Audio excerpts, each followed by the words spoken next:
the shadows. His battle didn't end on the battlefield. It began at home. Gunny George Murdoch was a seasoned soldier with 20 years of experience. He had many scars on his body, including a noticeable one running from his left eye to his mouth, a reminder of an explosion 2 years prior. He sat holding his driver's head while watching him lose consciousness. Their vehicle had flipped over and was now on fire nearby. They were in a group of 3 trucks, and the first one hit an explosive device, causing a tragic accident. In the chaos, George pulled his driver, Simon Wilcox, from the vehicle after it was struck by a rocket. Simon was badly injured. George quickly applied a bandage and gave him pain relief, thankful that Simon was unconscious and not feeling any pain. Help arrived after a brief fight, and an Apache helicopter took care of the threat from a nearby building. Unfortunately, by the time they got Simon to safety, he had passed away.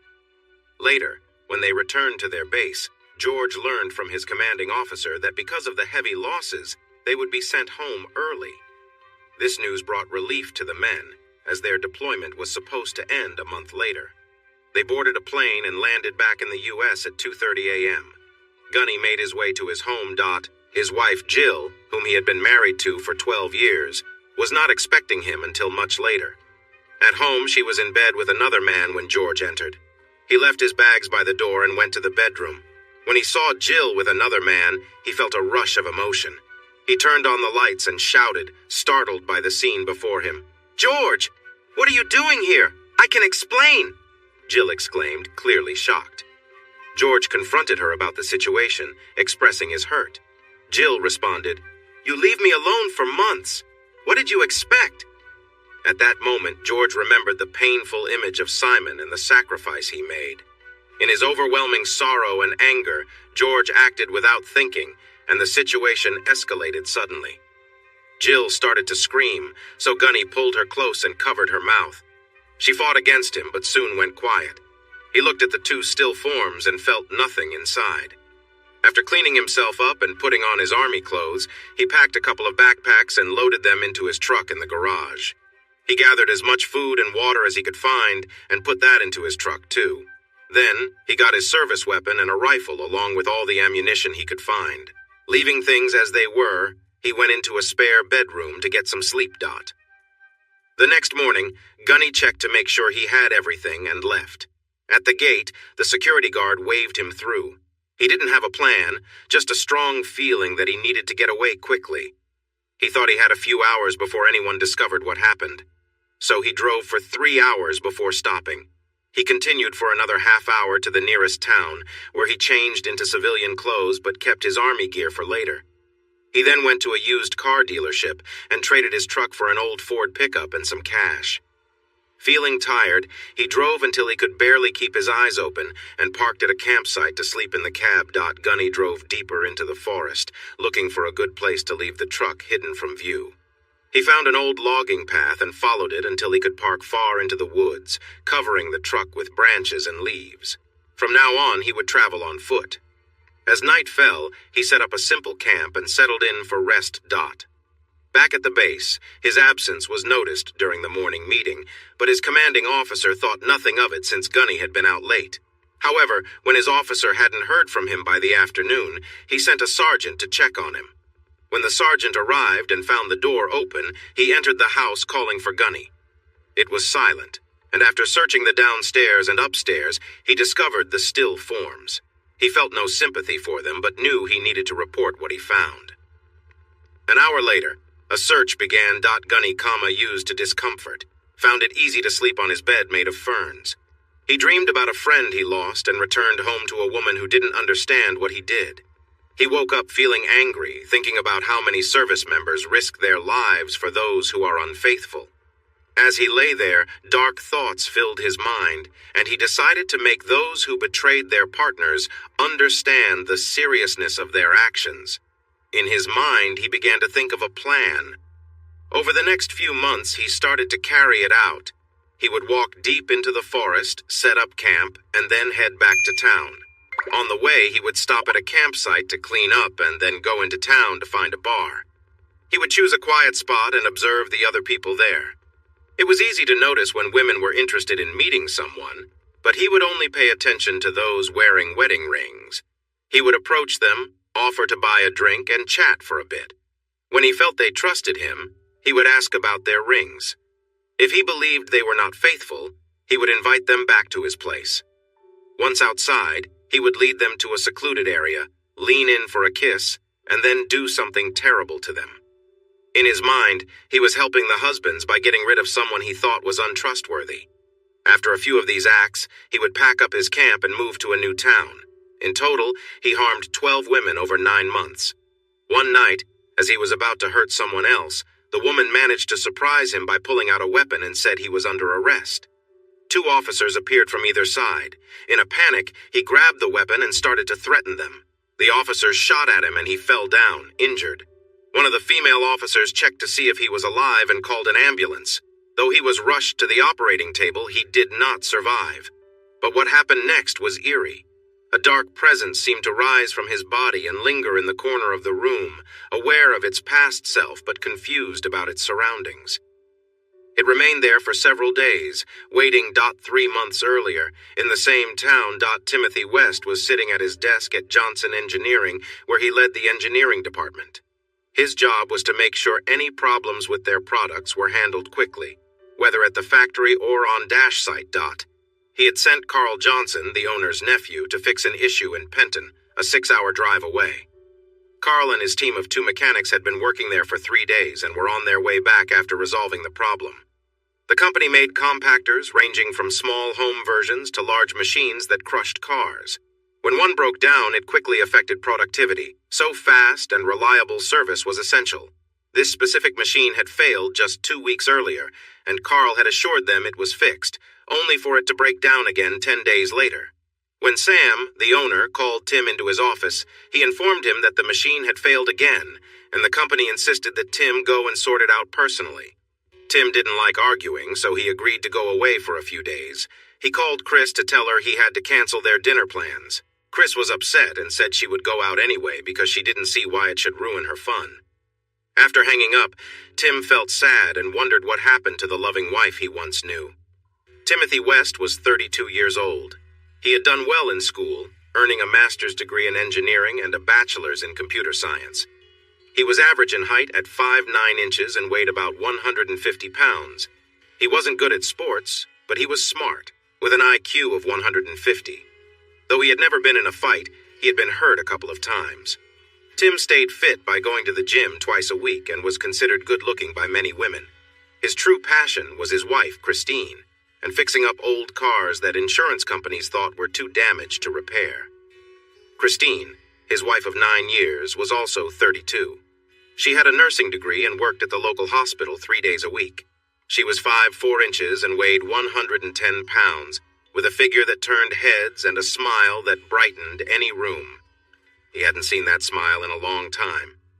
Christine enjoyed looking nice, working out every day, and spending money. Most of it came from Tim, as she kept most of her earnings in her own account. Tim paid for everything: her car, maintenance, fuel, rent on their big house, and all the household bills. He also contributed to a joint account that she used for shared expenses. They got married right after college and started in a small apartment, hoping to save money for a home. Chris wanted to keep their finances separate and often avoided talking about her income, insisting they have one joint account where she never added any money. When they announced their engagement, Christine's parents pulled Tim aside for a serious talk.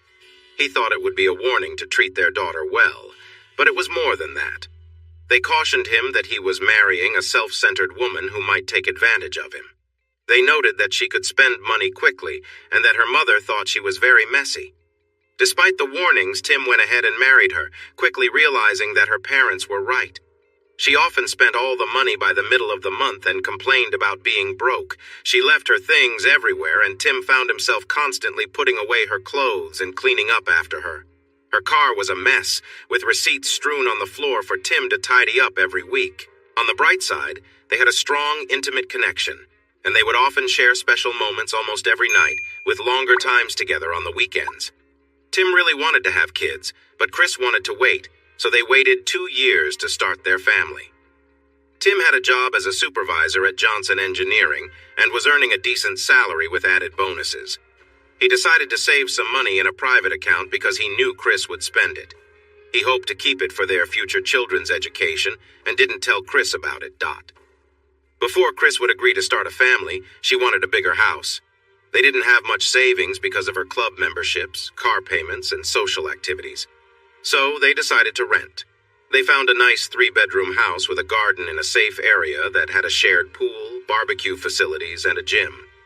Chris didn't want to switch gyms because all her friends went there. Tim usually gave in to her wishes because he was more on the passive side. At work, he was called Little Tim by many of his co-workers who did not take him seriously. They saw him as someone easy to push around. He rarely argued or stood up for himself. Chris stopped taking birth control, and they tried for a year to start a family but were unsuccessful. Tim went to the doctor for tests and found out his sperm count was normal, so it wasn't him. Chris chose to see a different doctor, and when she came home, she was very upset and said she couldn't have children. Tim comforted her as best as he could, but she became more withdrawn. This affected their intimacy, which dropped from almost every night to once a week or even less. She also started to argue over little things and, about 6 months ago, began to belittle Tim in front of friends and family. Tim just accepted it, as he often did. It was no surprise when he agreed to go help Carl with a problem his team couldn't fix. When Tim got home to pack a bag for a couple of days, he noticed the messy breakfast dishes still on the table. When he went to their bedroom, he found clothes strewn everywhere from Chris trying to decide what to wear. He quickly cleaned up and washed the breakfast items before packing his bag. As he drove to his hotel, he thought about the past few months of his marriage. It all began at a company barbecue when Chris met the new head of the legal department, Troy Sims. Troy was a former NFL player who had to retire due to a knee injury. Everyone noticed him for his tall and strong appearance.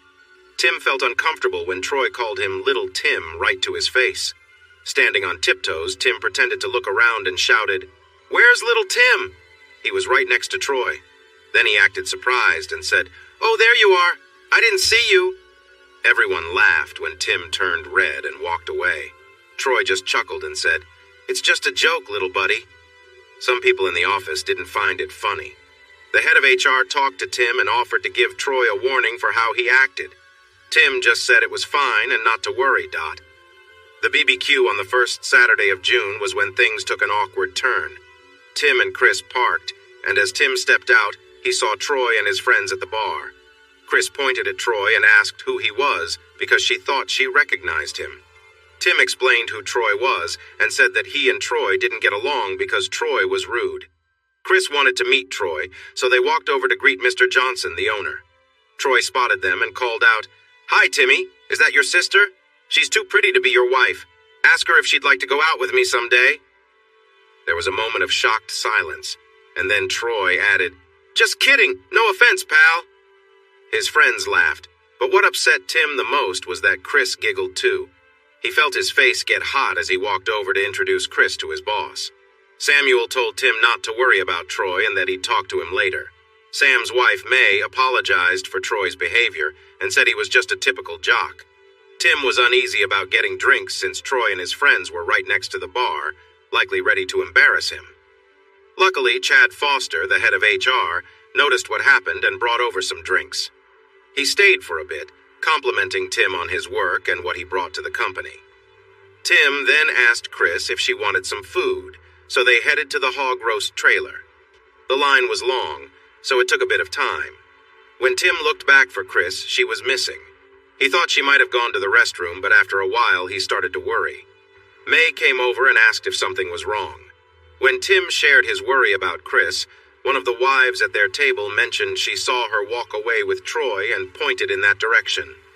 Feeling anxious, Tim hurried to find them, followed by May. He walked around some bushes and saw them standing close together, talking quietly. When Chris noticed him, she stumbled over her words. "Hello, honey. Troy was just showing me the view over the lake. Isn't it beautiful?" "Yes, very nice," Tim replied, sounding a bit annoyed. "What are you trying to say?" "Calm down, Timmy. We were just having some fun. It's no big deal, Troy said, grinning. We're leaving now, Tim said, taking Chris's arm.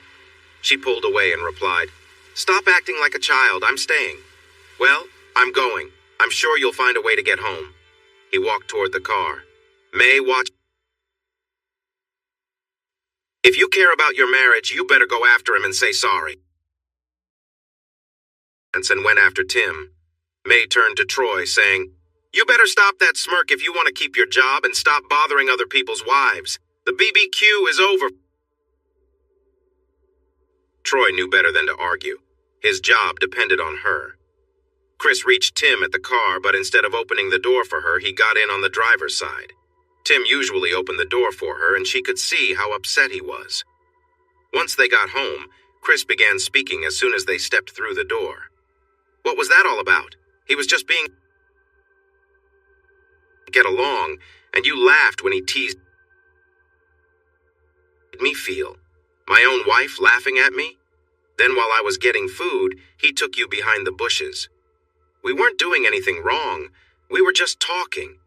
You were talking too quietly and too close, and you know it.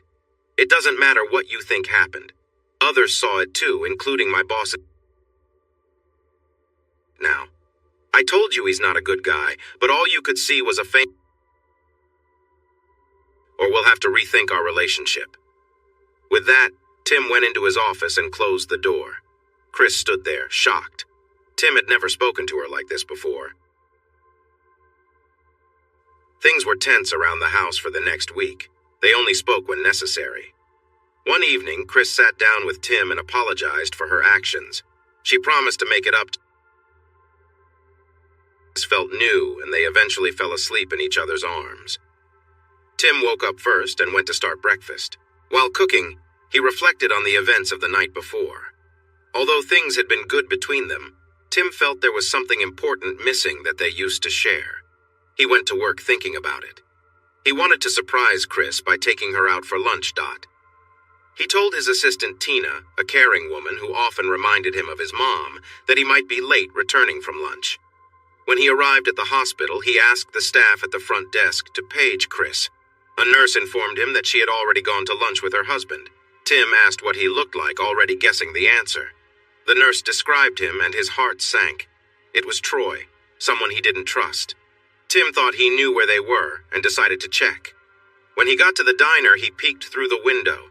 They were sitting across from each other, talking like old friends. He quietly took a couple of photos, but was relieved to see they weren't too close, so he left without a word. Later that evening, after changing his clothes, he asked Chris about her day. Oh, just the usual hospital stuff, nothing special. He mentioned he wanted to surprise her for lunch, and she looked uneasy as she replied, Sorry, I got called away. He nodded, saying, It's okay. I went out with some friends instead. Let me know next time. The evening continued on as normal, with no affection exchanged. The next day, Tim waited across from the diner to see if Chris would arrive, and sure enough, she was there with Troy again. He followed them back to the hospital and felt disturbed when she kissed Troy on the cheek to say goodbye. He managed to take a few more photos. That evening. After dinner, he asked her about her day, receiving the same usual response. When he inquired about lunch, she looked guilty and repeated her story about eating with friends. He stared at her and said, That's twice you've been untruthful in 2 days. What else are you hiding? I'm not lying to you, she replied. That's 3 times now. Want to make it 4? I don't know what you mean, and I don't like being called a liar. I'm going to bed. You can sleep on the couch. Good night. Sit down, he said firmly, surprising himself as he had never spoken to her like that before. I saw you with Troy both yesterday and today. I'm sorry, it was nothing. We just had lunch, she insisted. So you didn't hold hands and kiss? No, of course not. Then who are these 2 people holding hands while walking back, and who is this kissing Troy outside? He slid the photos across the table, and her face fell as she looked at them, and she began to cry. Nothing happened, I promise. It was just a kiss between friends. There was nothing romantic about it. Now you see why I warned you about Troy. He is trying to create distance between us, and it seems to be working. Why are you even hanging out with him? He just stopped by to apologize about the barbecue. He said he was sorry if it caused any problems. He was just being friendly. And the second time? He said he was passing by and thought we could have lunch together, so I said yes.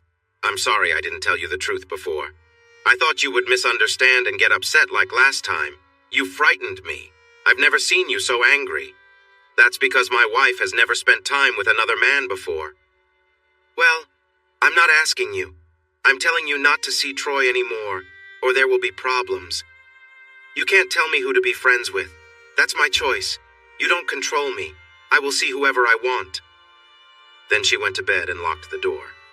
The next morning was one of her days off. I usually woke up early to make breakfast and bring it to her on a tray.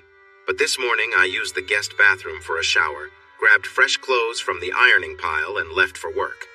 I stopped at Wendy's for breakfast on my way.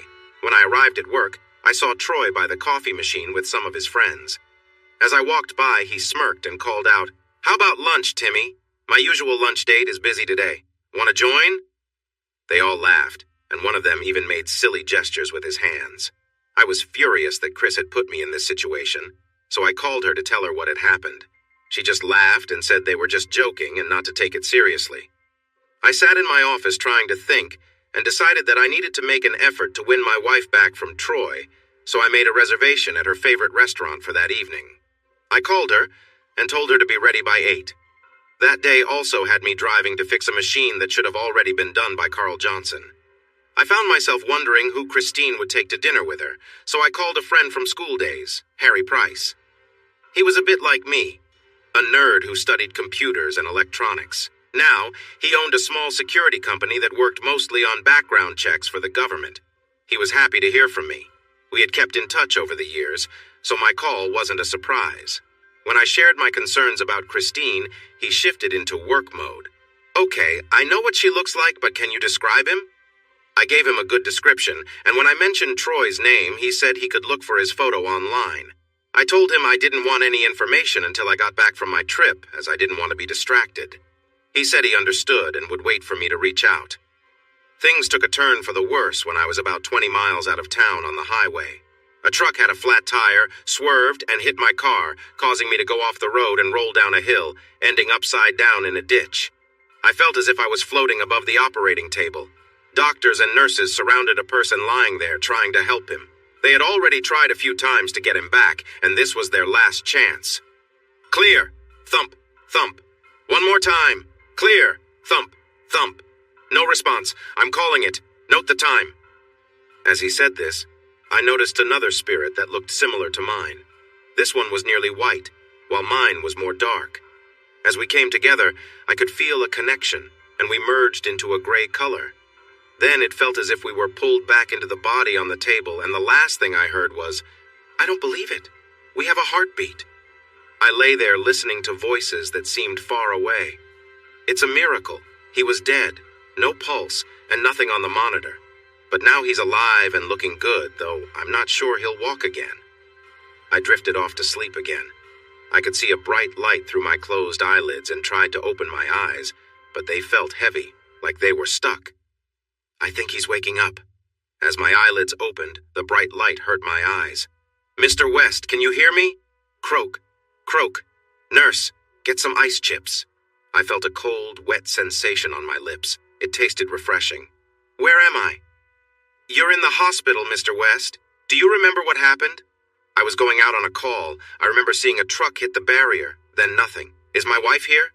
"Yes, she's been here since it happened. She just went to get a coffee and will be back soon." "Why can't I feel my legs or move my arms? What's wrong with me?" "I won't lie to you, Mr. West. Your injuries are serious and your back is broken, so please don't try to move. You could hurt yourself more." Just then, the door opened and Chris came in. When she saw I was awake, she placed her coffee down and rushed to my side. I couldn't move my head because it was secured, but she held my hand and kissed me gently. I felt tears on my face and realized she was crying. "Oh, thank goodness you're alive. I've been so worried. You were in a coma for 3 days and they were unsure if you would wake up." I must have dozed off again because when I opened my eyes, I was alone. I pressed the button for the nurse, who came in quickly. "Has my wife gone home?" Yes, Mr. West, but that was yesterday. She'll be back later. Would you like something to eat? No, but I'm very thirsty. The nurse brought me a glass with a straw. I never thought water could taste so good. I closed my eyes again and drifted back to sleep. Chris visited me every day and stayed until the nurses told her it was time to leave. While I was in the hospital, our lawyer came to see me. He told me that the truck that hit me was found to be faulty. He said I should hire a lawyer to get compensation for my injuries. He suggested a friend of his and promised to reach out to him for me. Harry Price, a friend of mine, had heard about my accident and came to visit. He told me that Chris had dinner with a guy named Troy that night and showed me some photos of them sitting together. His investigator had followed them to a nightclub and had more pictures of them dancing. There was nothing inappropriate in the pictures, but it troubled me that she was out with another man without telling me. Harry mentioned that Troy dropped her off at our home and warned me that I wouldn't like the next picture. She didn't invite him in, but gave him a kiss that felt too friendly for my liking. I asked Harry to keep watching her, and he said he was already doing that. He then told me she had lunch with Troy every day since, and had gone out dancing twice more. Each time, the goodbyes included longer kisses. I handed him my house keys and asked if he could set up cameras in our home. He agreed, so I had him write a letter to the security guards at our gate, giving him permission to enter our house without telling Chris. I signed it, knowing the guards wouldn't inform her since I was the only person on the rental agreement. That afternoon, a man came into my room and introduced himself as George Faith, the lawyer my friend had recommended. We talked for more than an hour, and we agreed he would seek damages of $10 million. He was honest that we might only get half of that, but he believed we had a strong case since the accident could affect my ability to walk. I signed a document to hire him, and he left. That night, I waited for Chris, knowing our marriage would hinge on how she reacted to what I had to say. At 6 p.m., she came into my room, right when visiting hours started. We chatted about my condition for a while, then I decided to bring up the important topic. Chris, that night of my accident, you said you were just going out. Did you? No, I didn't feel like it. And do you remember when I asked you not to see Troy anymore? You said you would do what you wanted and it was none of my business? She started to fidget and couldn't look me in the eye. Do you remember? Yes, I'm sorry about that. You just made me upset. I didn't mean it. So you haven't seen Troy since then? No, of course not. I wouldn't go against your wishes. You're my husband. Have you ever heard the saying, 3 strikes and you're out? It's a rule from baseball. If the player misses the ball 3 times, he is out. Okay, but how is that important? Well, you've not been honest with me twice tonight, and if it happens again, our marriage might not survive. She seemed upset and almost yelled, I've never lied to you. Why do you think I'm a liar?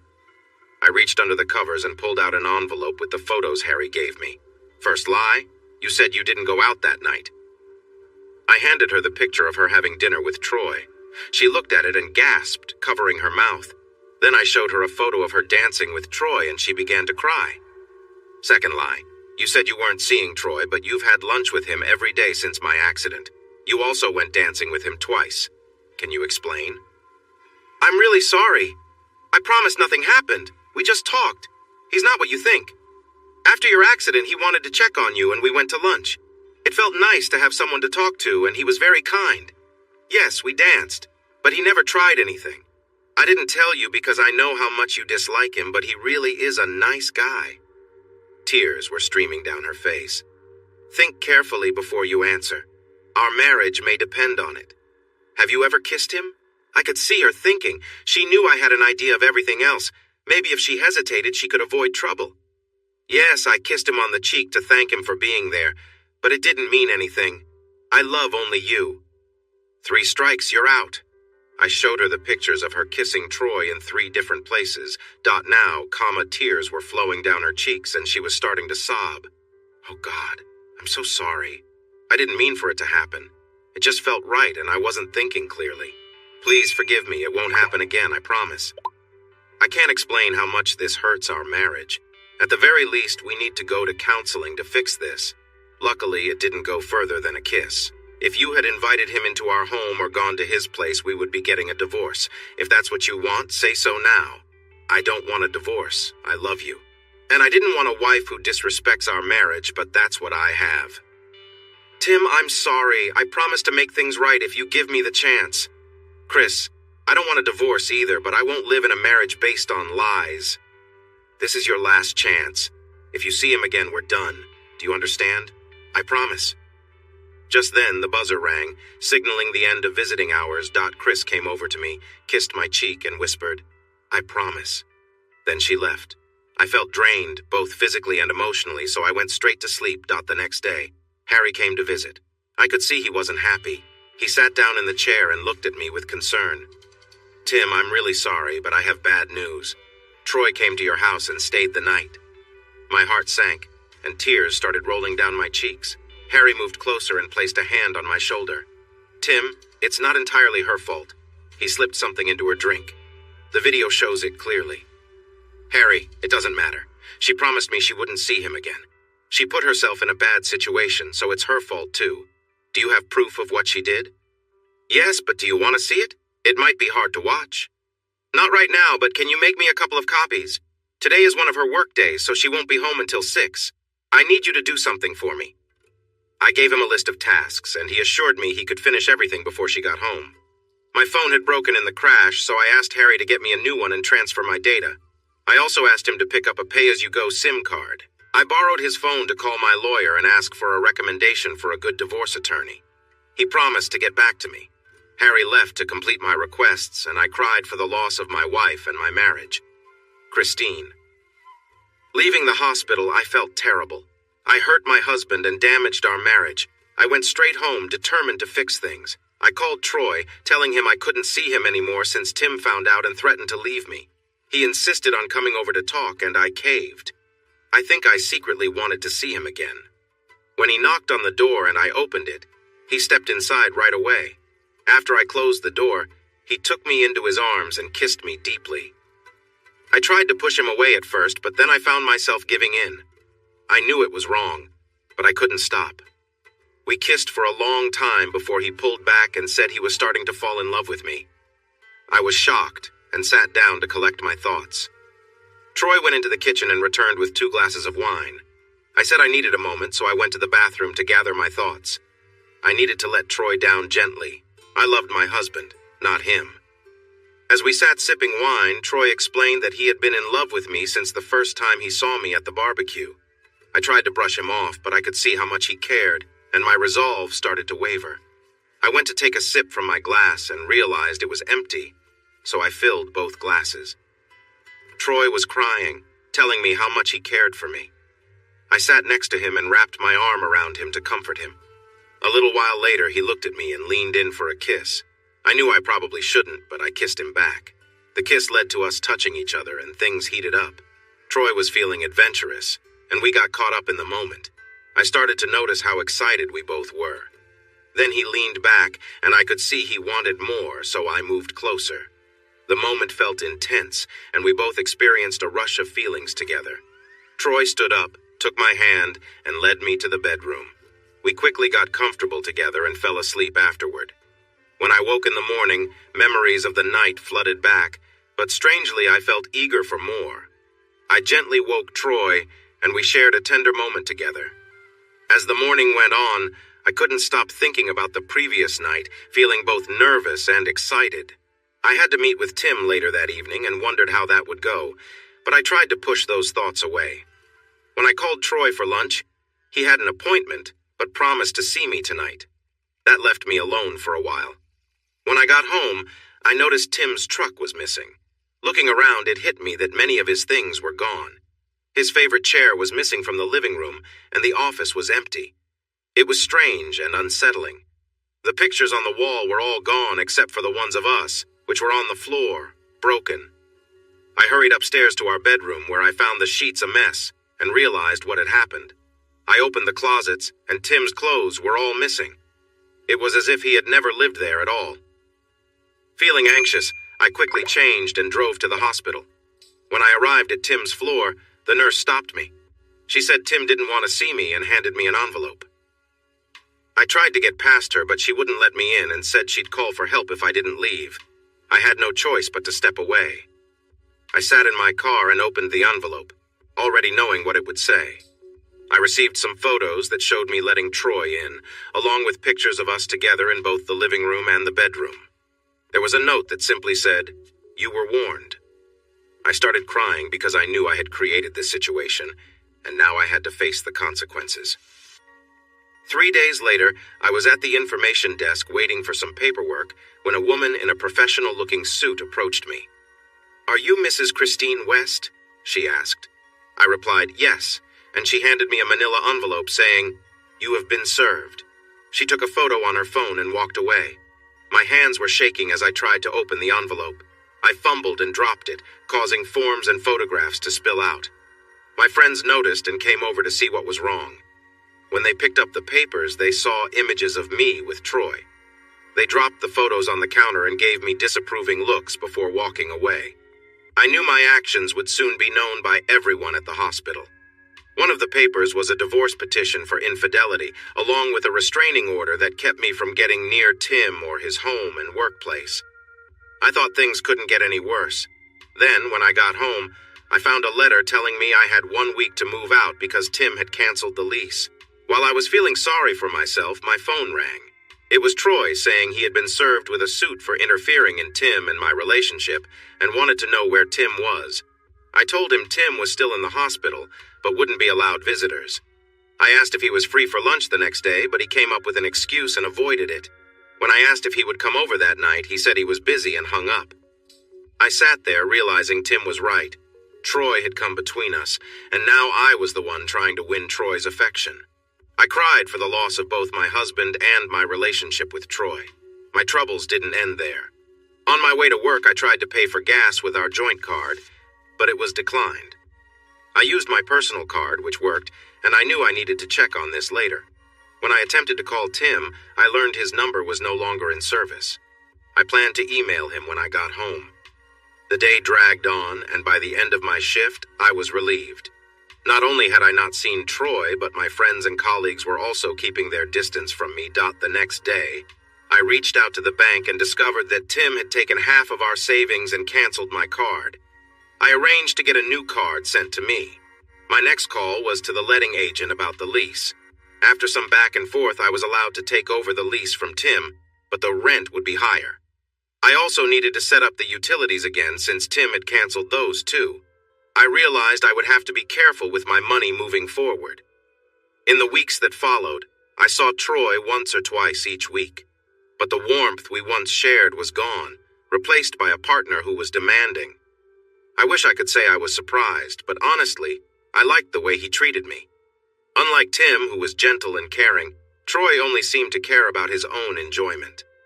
I felt like a toy in his hands, moved around however he wanted. I realized he was very confident, and Tim just couldn't match that.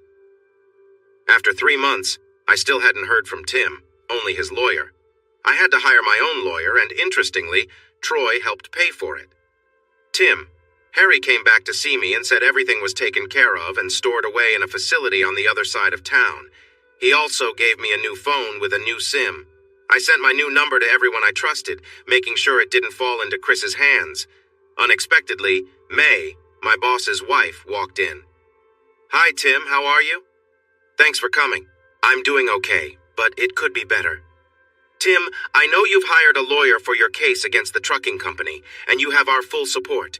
You do realize you can also make a claim against us since you were on company business during your accident. Right now you are receiving full pay and your job is safe. If your lawyer files a claim against us, we will offer a good settlement. We need to go through this process for our insurance, but it won't affect your job." "I really appreciate your help, and I'll mention this to my lawyer," I said. Just then, my lawyer walked in with a short woman in her 50s, whom he introduced as Carol Cobb. May's eyes widened in curiosity. "I'm sorry for the lack of introductions. Mrs. Johnson, this is my lawyer for the case, George Faith, and I hope to have my divorce lawyer, Carol Cobb, as well." May looked at me, raising her eyebrows in question. "I'm sorry, May. I wanted to tell you that I'm going to divorce my wife for being unfaithful." She just looked at me and said, "Who?" "Troy Sims, of course." May nodded and sat down, showing she wasn't leaving. George caught my eye and continued speaking. He went to the hall to bring in 2 more chairs for Carol and himself. George updated me on how my claim was progressing. Once he finished, he excused himself and left. Carol asked if I had any proof of Chris's unfaithfulness. I told her I had some photos and a video, but I was still waiting for the video. She asked to see the photos, and I handed them to her. As she looked through them, May stood behind her and gasped softly. Then both Carol and I were surprised when May shouted, "That untrustworthy person is trying to take advantage of a man's wife while he's in the hospital, and she's not doing any better either. I'm going to fire him first thing tomorrow, and then I'll make sure she loses her job too. I support the hospital where she works, so it's time for some payback." "Wow, she was really angry," Carol said. "Can you wait a bit before doing anything? If she loses her job, Tim might have to pay a lot more money. But if she works and can take care of herself, he might not have to pay anything at all. And if he decides to take action against Mr. Sims for stealing his affection and she's not working, it will get thrown out. It may lead to nothing serious, but it could embarrass him. Once the divorce is final, you can fire him and her too." May agreed to hold off for now. She said she had to leave and kissed me goodnight before going. Carol asked me some questions and if I could show her proof of Chris's income and our finances. She also gave me advice on how to protect my money. I asked if I could get a restraining order against her, and she agreed. Then she asked when I wanted to send her the divorce papers. I said as soon as I could, but at her job. I explained what I had done and planned to do, and she said it was all fine since only my name was on the rental agreement. The next day, I called the renting agent to end my lease right away. I also asked if there were any ground floor apartments available nearby. He told me he had one in a secure area, just 2 miles from where I lived now. He wanted to know why I was leaving, so I shared a short version of my story, and he agreed to give Chris an eviction notice the next day. I paid the deposit and the first month's rent. Next, I needed to handle my finances. I called the bank to pay off my credit cards and closed the joint account, but they said I had to do that in person. So, I just paid off the cards and canceled them. Then I opened a new account just for myself. I called Carol to tell her about the joint account situation, and she advised me to empty it except for $1, which I did. Later that day, the doctor came to see me, and after some scans and x-rays, he said the swelling had decreased and he was ready to operate. The surgery was scheduled for the following Monday. When Tim woke up on Tuesday, he was surprised to see May sitting in a chair with a magazine. He tried to talk, but his voice was very weak. May heard him and called a nurse, who brought him some ice chips to suck on. After he had some, he asked May why she was there, and she said that since he had no one else, she thought she would be there for him. When he tried to laugh, his back hurt so much that he nearly fainted. He thought he could feel something in his feet, but he couldn't move them yet. He looked down and saw that his body was covered in a cast from his neck to his hips. He was on a special bed that tilted, allowing him to eat regular food instead of the baby food he had been getting. He was grateful to May for being by his side and felt emotional when he realized he had no one else. Slowly, he fell back to sleep and dreamt of being in a desert, feeling confused and overwhelmed. He woke up sweating, unsure of where he was. The nurse entered the room when she noticed his heart rate had gone up. She asked if he was all right. "Yeah, just a bad dream," he replied. "Now that you're awake, the doctor will want to see you. I'll call him." She left the room, and soon the doctor came in. "Mr. West, the operation went better than we thought. Your spine had already aligned, and there was only a little swelling. To be honest, I've never seen anything like it. I just fitted a plate to help your back heal. If you keep improving like this, you should fully recover. I suggest you go to one of our rehabilitation centers. How does that sound?" "Sounds good to me. When can I leave?" "You could go tomorrow if you want. I'll arrange an ambulance for you." The next day, he was taken to a small clinic 50 miles away to learn to walk again. When they took off the cast, he started doing many exercises to help his back. The doctor, who had done his surgery, came to check on him. "Mr. West, you're quite the surprise. When you were brought in, you weighed 125 pounds. After being less active, you should have lost weight, but now you weigh 155 pounds with strong muscles. That's unusual. There's also something else. It looks like you are developing a scar from your left eye to your mouth. Have you been hurt there before?" "No. Could it be from the crash?" "There's no record of an injury there, so probably not. We'll keep watching it. The good news is that you are healing faster than we expected, so I plan to remove your stabilizing plate tomorrow. You could be out of here in the next 2 weeks." During this time, Harry kept him updated on Chris. After he had her removed from the hospital, she went home and cried a lot. She received a notice to leave the house but managed to keep the lease in her name, so she was still living at their old place. Harry also told him that Troy was often visiting and sometimes stayed the night, enabling him to gather plenty of evidence for the upcoming divorce. But he did say that all the video recordings from when she took over the lease wouldn't be allowed in court. He also mentioned that she had stayed at his place a few nights. I asked him if he could watch Troy's place, and he said he could, but it would be against the law, and we could get in trouble if caught. I told him I only wanted the information for myself, and wouldn't share it with anyone else. He agreed to see if he could set up some recording devices and promised to let me know. I thanked him for helping me move my things into my new apartment, and he joked that I owed him a beer dot. After I got better, I was finally taken out of the clinic and picked up by Harry, who brought me to my new apartment that I had never seen before. We parked next to my truck in the secure underground garage and went up to my new home. As soon as I walked in, I was met with a loud shout of surprise. Some of my co-workers were there, led by May, who hugged me tightly and whispered, "Welcome home." There were also a few people I didn't know, but I later found out they were part of a welcome committee from my apartment building. I noticed a nice-looking redhead and thought I'd like to get to know her. May and Harry had finished setting up the apartment for me. It had everything I needed. My computer was set up and a new TV was on the wall. I was so happy that I started to cry and hugged everyone. I had thought I was alone, but I was actually surrounded by friends. The next day, I made an appointment to see my claims attorney in the afternoon. He told me that the truck company offered me $3 million, but he believed he could get at least $5 million if I waited. I agreed to that. He also told me that May had talked to him after he filed a claim against Johnson's. After some negotiation, they agreed to pay me $1.3 million and keep me on as the head of engineering. He accepted their offer on my behalf, and the check was put into a separate account that my wife wouldn't touch. As I drove around my new neighborhood feeling happy to explore, I looked for shops, restaurants, and other places. I spotted a gym and suddenly wanted to join, so I parked and walked to Sam's gym and MMA training. When I stepped inside, I smelled sweat, lotion, and leather. It was an old-style gym with free weights, a boxing ring, and several leather punching bags. There was also a large area for sparring. While I was standing there, a man came over to me after leaving the sparring section. "Can I help you?" he asked. "Yeah, I'm thinking about joining a gym to get stronger. I've been sick lately and need to get in shape," I replied. "Sure, we can definitely help with that. Come into the office and we'll talk." That was how I started my journey into MMA. I trained hard for 3 months. I ran, lifted weights, swam, and practiced different martial arts. By the end, I had built my body into strong muscles, weighing 180 pounds. I felt confident in the ring. I had a plan and told my friend Sam about it. He thought it would be funny and wanted to help. We talked over a drink, and at one point he said, "All right, Tim, now that we're friends, tell me the truth. Were you in Special Forces?" I promised him.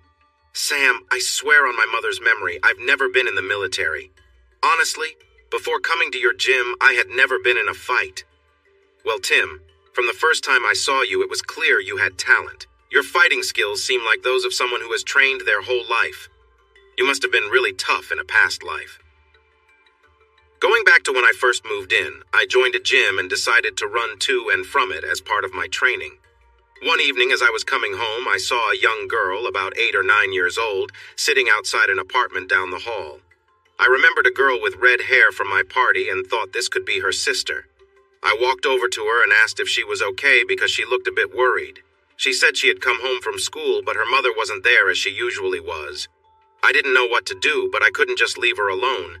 It wouldn't be right to ask her to come into my apartment by herself. I didn't know many people in the building except the security guard. I knocked on a few doors, but no one answered. I asked her if she had a phone to call her mother, and she said she had tried to call and left a message. I suggested she come with me to talk to the security guard downstairs, and she agreed. When I explained the situation to the guard, he said they had a plan for this and called the police. When they arrived, we all went to my apartment to talk. That's when I learned her name was Amanda, and her mother's name was Lindy. I offered Amanda some milk and cookies, which helped her relax a bit. During our conversation, she told me that she and her mom lived alone, but her mom was always home when she got back from school. The police officer tried to contact social services for help, but they said no one would be available for several hours. They then asked to speak with Amanda. They wanted to know if she had a babysitter, where she lived, and if she knew her babysitter's phone number. The babysitter lived one floor up, so we decided to visit her. She agreed to take care of Amanda until we could find her mother. I brought the police officer back to my apartment. He began by checking with Amanda's mother's workplace. She worked as an accountant for a small engineering company. They confirmed she left work at her usual time to get home to Amanda. The police officer then asked if they could see if her car was still in the parking lot, but it wasn't there. They told him the make and model of the car, but they didn't know the license plate number. He quickly found the plate information and issued an alert for it. Next, he called the hospitals and found out that a woman matching Lindy's description had been found unconscious in an alley. The officer there thought it was a robbery that had gone wrong. There was no sign of her car, and no personal belongings were found. We went to the babysitter's house and explained what had happened. She agreed to keep Amanda overnight. The officer said he planned to go to the hospital, and I asked if I could go with him after I changed my clothes. He seemed a bit annoyed, but said it was fine. When we arrived at the hospital, they took us to her room. I noticed it was a ward with 6 beds. I asked why she didn't have a private room. They said they didn't know if she had insurance, so they put her in a public ward. I went to the front desk and requested to speak with the administrator. When she arrived, I asked her to move Lindy to a private room with all the care she needed. I offered to sign any paperwork to take responsibility for the costs. Their attitude changed right away and things started to move quickly. The police officer looked at me in surprise. "How well do you know this woman?" he asked. "Actually, not very well," I replied. "But she's my neighbor and I want to help her." A doctor came in to talk to us now that we were in a private area. He explained that Lindy had received a blow to the head and might not wake up for several hours or even days. The officer took some notes and said he was leaving. He asked if I wanted a ride, but I said I would stay for a while, so he left. I went to the gift shop, bought a couple of magazines, and settled into a rather uncomfortable chair for the night. The next morning, the doctor came in to check her charts. He lifted her eyelids and looked at her pupils with a flashlight. Just as he was leaving, she moaned, and he quickly returned to check her vital signs. While he was doing this, she opened her eyes. "Where am I?" she asked. "You're in the hospital. Do you remember what happened?" "Yes, 2 men dragged me out of my car and one of them hit me. I can't remember anything after that." "You're in good hands. We'll let the police know you're awake, so expect a visit." "I can't stay here. My daughter will be worried sick." I stood up. "She's okay. The babysitter is looking after her." "Who are you?" "I feel like I know you." "You welcomed me when I moved into my apartment. I'm your neighbor, remember?" "But how did you—" "Shh, just rest. I'll bring Amanda to see you tonight. Is there anything you want me to bring?" She gave me a list, and I left. When I got back to my apartment, I took a quick shower, changed my clothes, and then went to the babysitter's to pick up Amanda. I told her that her mother was okay, but in the hospital. Amanda had a lot of questions, but I didn't have many answers. The sitter had a spare key to Lindy's apartment, so we went there, and Amanda filled a bag with the things on Lindy's list. Amanda had taken the day off from school for a family emergency, so there were no issues. She wanted to change her clothes, so I went back to my apartment to wait. When she came to get me, she looked so sweet, just like a 9-year-old can. She had even tied her hair back the way her mom liked it. Since it was still early to visit Lindy, I took Amanda to McDonald's for a little dinner. She seemed really happy about that. Afterward, we took our milkshakes to the park, fed the ducks, and chatted. I learned that Lindy was divorced and that her ex-husband had left the country. No one knew where he was, and he hadn't reached out to either Lindy or Amanda. He also hadn't paid any support for their family. I was surprised by how much I could learn from a 9-year-old while we enjoyed our milkshakes. When we arrived at the hospital, Lindy was sitting up and reading one of the magazines I had brought. Her face lit up when she saw Amanda, and they hugged for a full minute. Lindy told Amanda that she had an accident but was recovering well. They kept Lindy in the hospital for a week while she healed. I picked her up on Friday morning and took her home, but she still needed to rest for at least 2 more weeks. She didn't want to go to bed, so I insisted she relax on the couch. I went to the kitchen to make some coffee, and when I came back, she was gently snoring. Amanda was due back home in about 2 hours, so I started preparing a meal for them. When Amanda came running in, she shouted, "I'm home!" She quickly noticed her mom was asleep. Lindy didn't wake up, so Amanda came over to me and gave me a hug.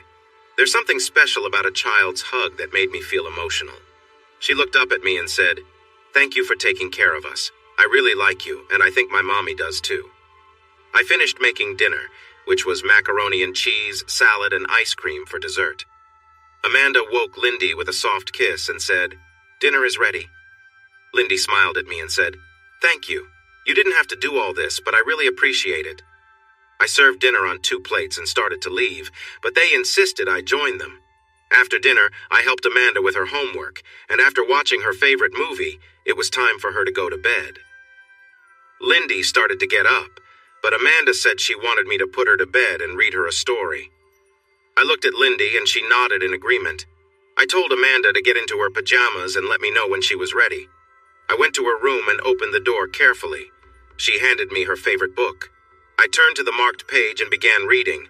About 10 minutes later, her eyes closed, and she fell asleep. I marked the page and placed the book on a shelf. Before I left, I did something I never thought I would do.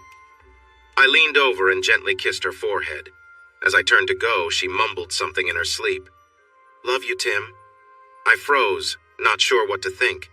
I was certain she was asleep, so she probably didn't even realize what she had said. When I sat down across from Lindy, she asked me what was wrong. I told her what happened, and she just laughed, saying Amanda had already told her how she felt. I didn't know what to say and sat there, still trying to process everything. It was getting late, so I cleaned up the dinner dishes and was about to leave. When I opened the door, Lindy was standing there beside me. She leaned in and gave me a soft kiss on the lips. "That's to say thank you for everything you've done. We really appreciate it." I returned to my apartment and closed the door behind me, still feeling her kiss on my lips. Over the next few weeks, we grew closer. We had dinner together often, sometimes at their place, and sometimes I took them out.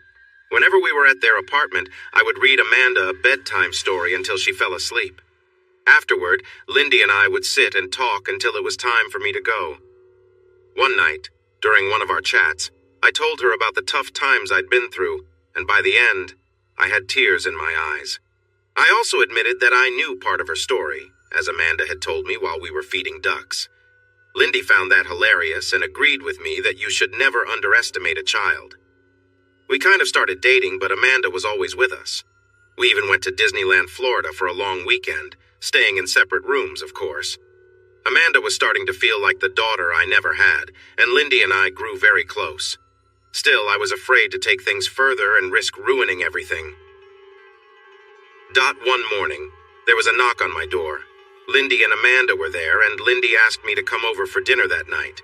She mentioned that she needed to discuss something with me, which made me feel uneasy. I looked at Amanda, who just giggled. That evening, I knocked on Lindy's door. She called for me to come in. She was wearing a house coat and gestured for me to sit down across from her. Then came the words I had been dreading. "We need to talk." My stomach dropped, and I thought about leaving, but as I stood, she asked where I thought I was going. I admitted that I thought she wanted to end our friendship. "No," she said. "I want to know why you haven't even tried to kiss me. I know you're not avoiding me, so what's going on?" I blurted out. "No, it's not that at all. You're everything I could ever want. I just didn't want to make you uncomfortable or push you away." She smiled and said, "I'm glad to hear that." Tim felt his heart race as he stood in the room with Lindy. She smiled softly and took his hand, leading him to the bedroom. The room was quiet, and the air felt heavy with anticipation, but it wasn't rushed. They shared a few tender moments, and as they grew closer, the connection between them deepened. They kissed, their embrace filled with warmth and care.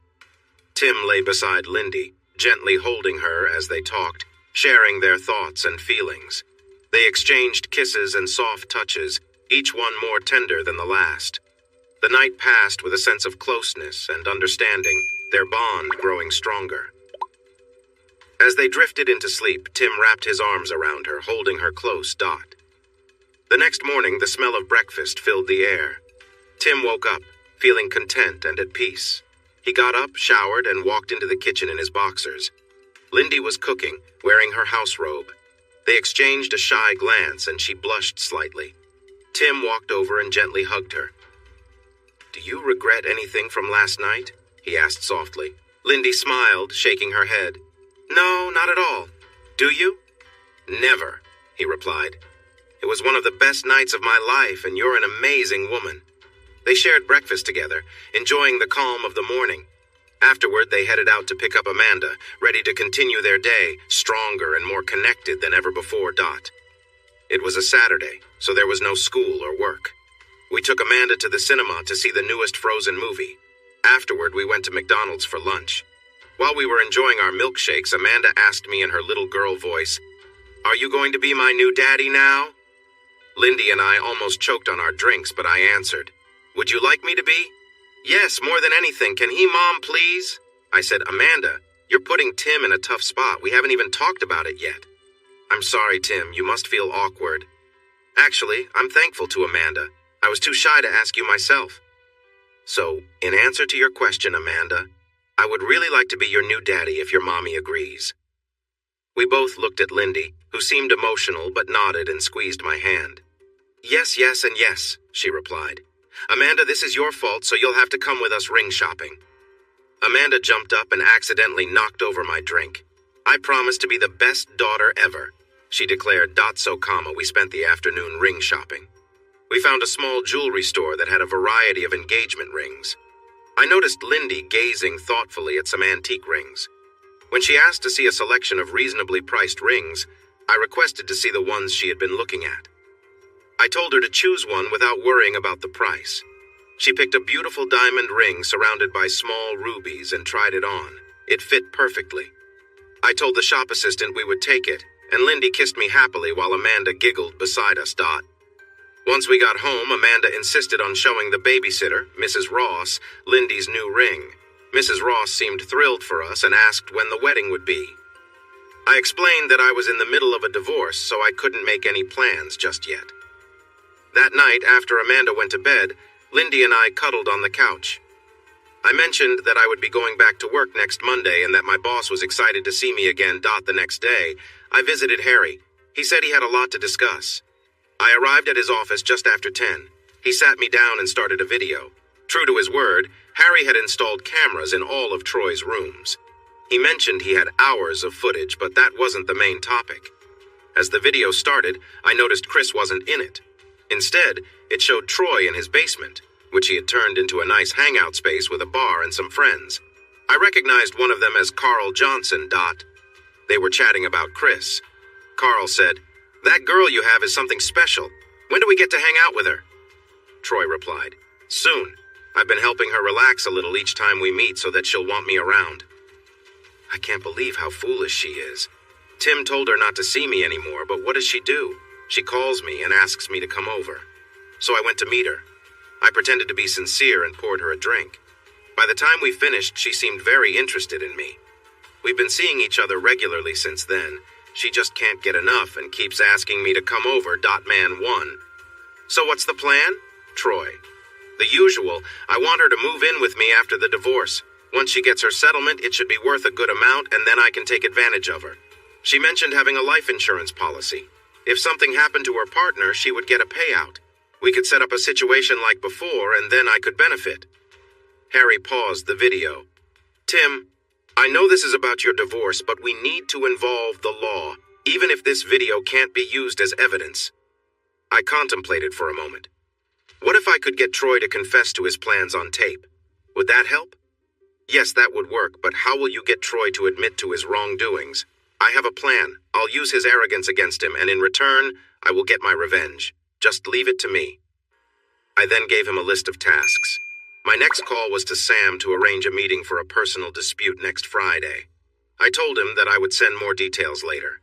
Then, I called May to let her know I could return to work on Monday. She agreed and asked if I wanted Troy and Carl fired before then. I told her to hold off because I had a plan for them. I explained what I had learned about their intentions, and she was shocked and upset, asking what I intended to do about it. I assured her I would clarify everything on Monday. I arrived at work early on Monday to set things up. I placed a recording device under my desk and a small camera on the bookcase. I got to work on my tasks as the office started to fill up. My assistant, Tina, was starting her computer when she saw me. "Oh, Mr. West, it's great to see you. Are you back for good?" "You look great, and yes, I'm back for good." At that moment, I saw Troy heading to the coffee machine, followed by Carl and some of their friends. I decided to approach Troy, who looked at me with a smirk. "Hello, Timmy boy. How's your wife?" he said, earning chuckles from his friends. "I wouldn't know. She's with someone who takes advantage of people while they are down."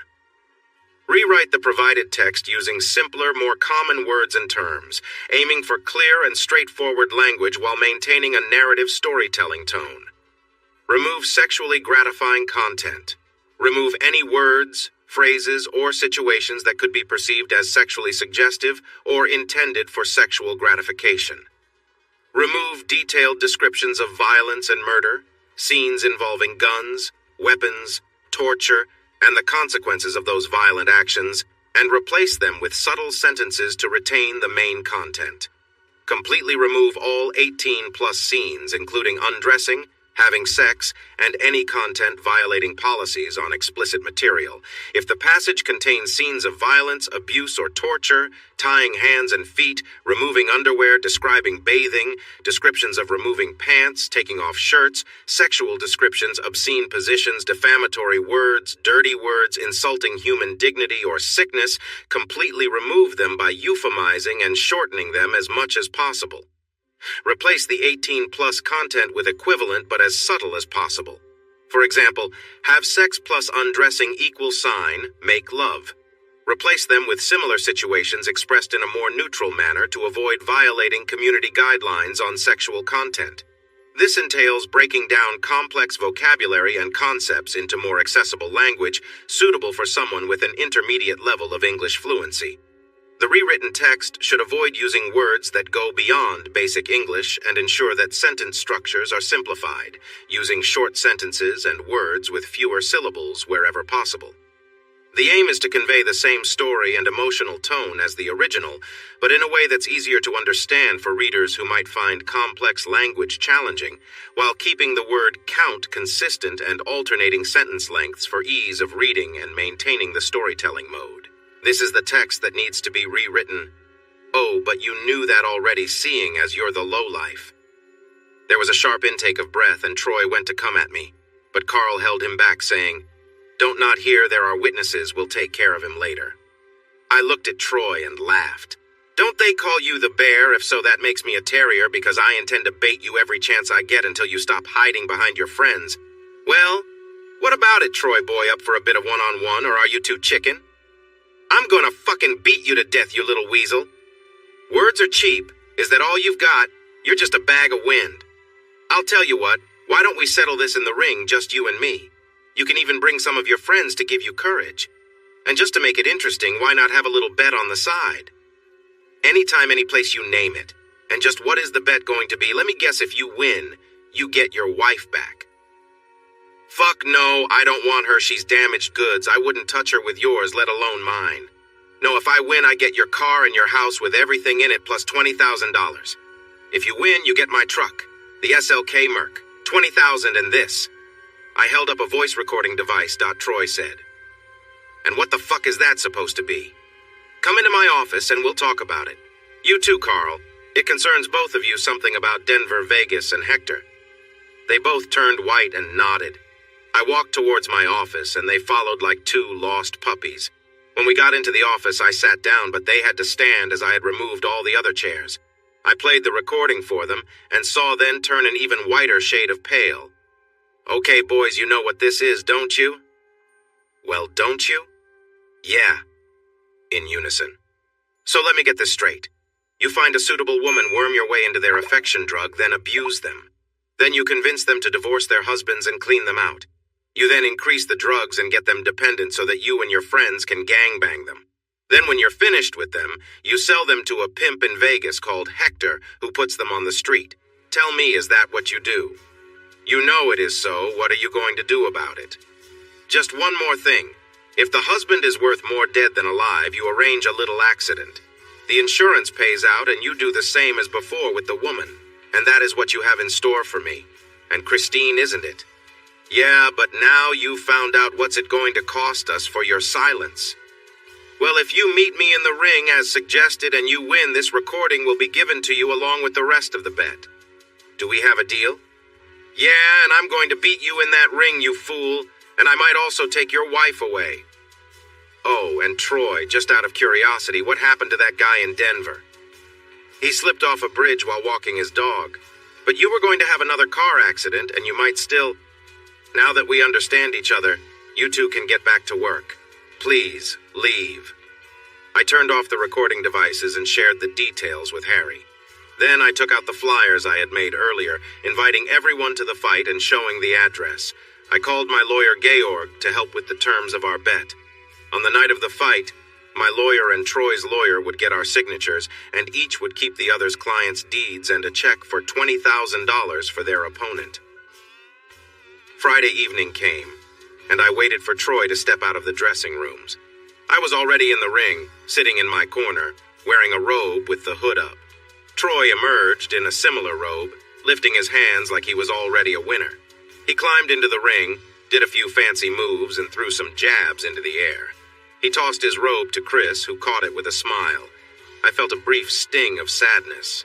Rising, I tossed my robe to Lindy, who had insisted on coming to watch. I noticed Christine's expression change, and a look of anger crossed her face. We faced each other, like a bear and a small dog. I wore tight shorts that ended above my knee, fighting boots and gloves. Troy had on traditional boxing shorts and boots along with his gloves. I had just gotten a short haircut, and with my scar, some said I looked tough. Without my robe, my muscles were visible, and some of my co-workers pointed them out. Even Chris was watching me closely, and some of Troy's supporters appeared nervous about their choice. The referee stepped into the ring. There will be no rounds. The fight continues until one fighter can no longer go on. It will stop only if someone is knocked out. There are 2 rules: no biting and no gouging eyes. Other than that, anything goes. He called us to the center of the ring and checked our gloves.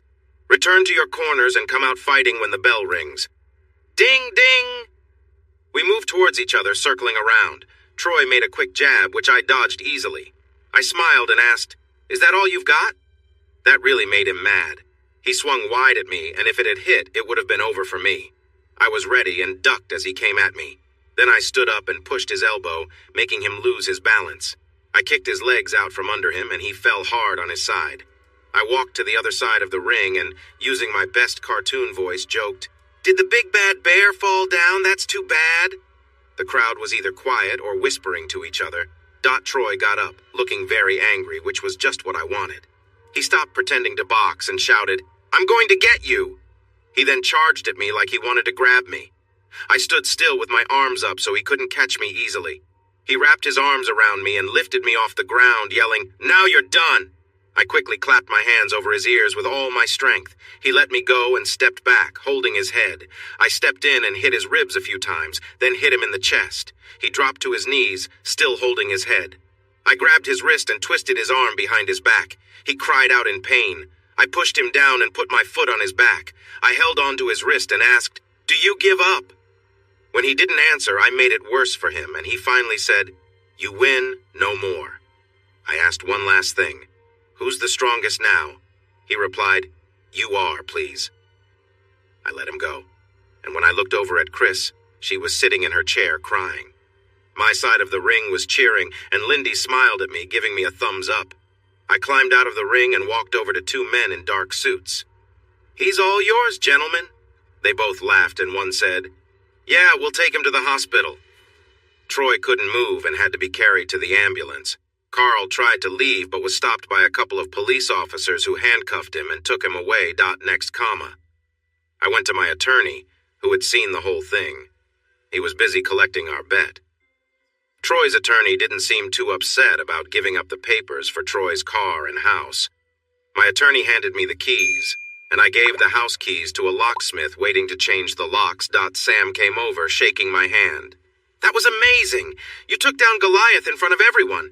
People will remember this for a long time. I might even sell the video. Then Lindy came over to congratulate me with a hug. May approached next, and I introduced her to Lindy, saying, "This is my future wife." May invited us to dinner soon and then left. As people began to drift away, many came over to pat me on the back. Even some of Troy's crowd apologized for how he treated me. The next day, I received a text from Chris asking if I could meet her at our old house. I replied that I would go, but I would bring Lindy with me. We arrived at the agreed time and went inside. Here's how the conversation went. Chris was sitting at the dining room table and looked very upset. "I asked you to come here to say I'm sorry and to explain my actions." "You don't need to explain. You made a mistake and now you have to face the consequences." "It's not just that.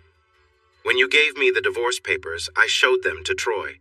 He said he wanted to marry me after the divorce, but now he has been arrested. I have nowhere to stay. I can't keep this house anymore. I only held on to it to remind me of you, but you've moved on. Before you continue, you need to hear this. I recorded something shortly after you received the papers." I played her the recording of Troy and his friends talking about her situation. When it ended, Chris suddenly ran to the kitchen and grabbed a knife. Before we could stop her, she harmed herself. I quickly took the knife away and wrapped her wrist in a towel to stop the bleeding. Lindy called 911, and we held a very upset Chris until the ambulance came. I went with her, with Lindy following behind. When we got there, I asked for her to have a private room and gave the nurse my insurance information. After surgery, Chris was still unconscious, and the doctor asked if I was her husband. I explained we were getting a divorce, and he said they wanted to keep her for observation. I called Chris's mother to tell her what happened. She said she would come as soon as she could. I stayed with Chris until her mother arrived and told her everything. She said Chris was making poor choices, but did not deserve to suffer like this. I agreed and said I would help with all her medical bills. She thanked me, and I left. A couple of weeks later, while I was back at work, Chris's mom called to say Chris had tried to take too many sleeping pills. She had been hiding them at the hospital but was caught by a nurse. She was moved to a psychiatric hospital near her mother where she would receive therapy. I thanked her for letting me know and ended the call. Epilogue. Troy was found guilty of serious crimes and received 3 life sentences to serve consecutively. He would spend his life in prison. Carl received the same sentence. Their 3 friends were each sentenced to 25 years to life for their involvement in the crimes. Hector was sentenced to 20 years for human trafficking and organized crime.